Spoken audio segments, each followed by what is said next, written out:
Leader. Mr. President, Senator Ronald Bato de la Rosa is seeking the floor for us. He would like to deliver a privilege speech. What is the pleasure of the honorable? Mr. President. Before recognizing the honorable de la Rosa, Senator Pimentel is raising his hand. What is the pleasure of the honorable Pimentel? Shouldn't we, in good faith, implement the approved motion from yesterday, Mr. President, that at 4 o'clock we should be taking our oath as senator judges? And then we'll give way to the privilege speech, Mr. President. So that was the motion approved by the body yesterday. Majority Leader.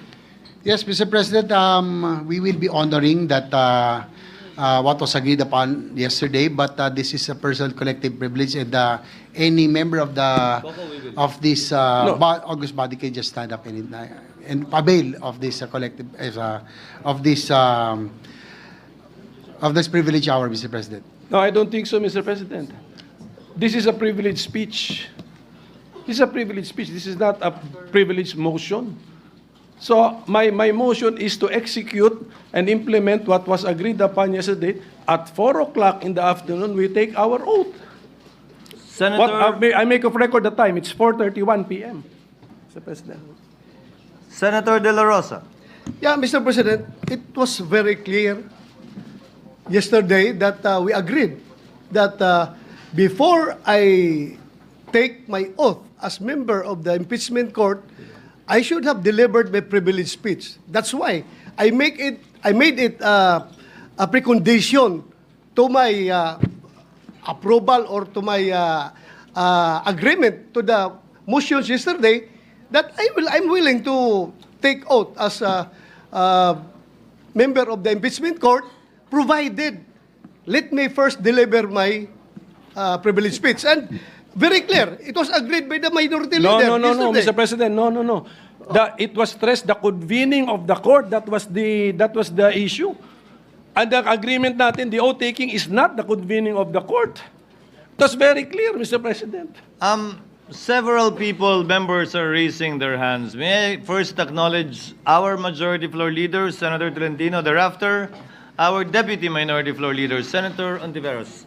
Senator Tolentino may proceed. With the permission of the gentleman. Mr. President, let me remind the gentleman that yesterday this representation moved to expunge from the records the word agreement, precisely because this representation would want that all matter that arose yesterday should be expressed stipulations coming from the mandate of the Constitution. Yung agreement po siguro inalis na natin to reflect the solemnness of the proceedings yesterday. So, kung ano po yun na pag-usapan, Mr. President, siguro yung dalawang ginoon na lamang muli ang magkasundo, pero the record should not reflect the word agreement. Iyon po lang yung sinasabi ko, Mr. President. Maraming salamat po.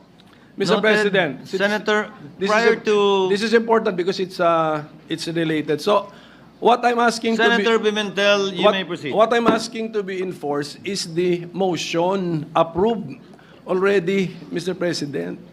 So we had approved by the plenary. A motion was approved by the plenary. So yun lang. Senator Ontiveros is recognized.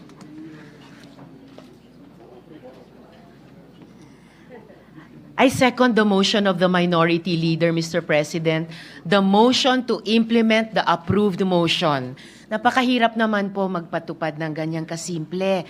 Mr. President, under Section 3 of our Rules of Procedure on Impeachment Trials, the presiding officer shall administer the prescribed oath or affirmation to the members of the Senate then present and to the other members as they shall appear, whose duty it shall be to take the same. So yung wala po o yung hindi pa po pagkasumpa ng ibang mga senador, hindi naman po hadlang sa mga present ngayon at manunumpa ngayon para magsimulang tuparin yung tungkulin namin bilang miyembro ng impeachment court. Kung nais po ng good gentleman from Davao mag-deliver ng privilege speech ngayon.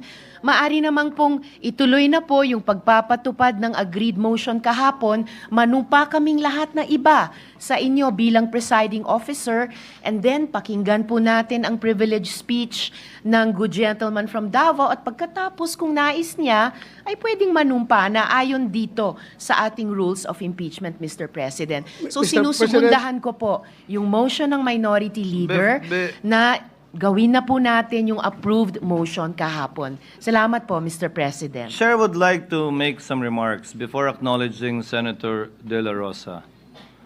There was a prior motion made by the majority floor leader. There is no motion to second as of yet because we first have to dispose of the first motion made by the majority leader with respect to the recognition of Senator Bato. But we note the we will consider and take note of the remarks of Senator Ontiveros as a manifestation for the meantime. Now, the movant is here. The person who made the motion yesterday. Perhaps when I suspend session, you can discuss it. But for the record, there is no attempt whatsoever, and kindly, I hope people will refrain from making insinuations that there is an intent not to proceed with what was agreed upon yesterday simply because of the time. Because I was here at 4 p.m. and I waited until we had enough numbers for a quorum. And we will proceed as scheduled with respect to that. So whether Senator Bato, as will be discussed when we suspend, will speak first, or we will do what is being suggested by the minority floor leader. In either case, both will be done today. So before I recognize the movant, Chair will suspend the session so that you can discuss. Session is suspended.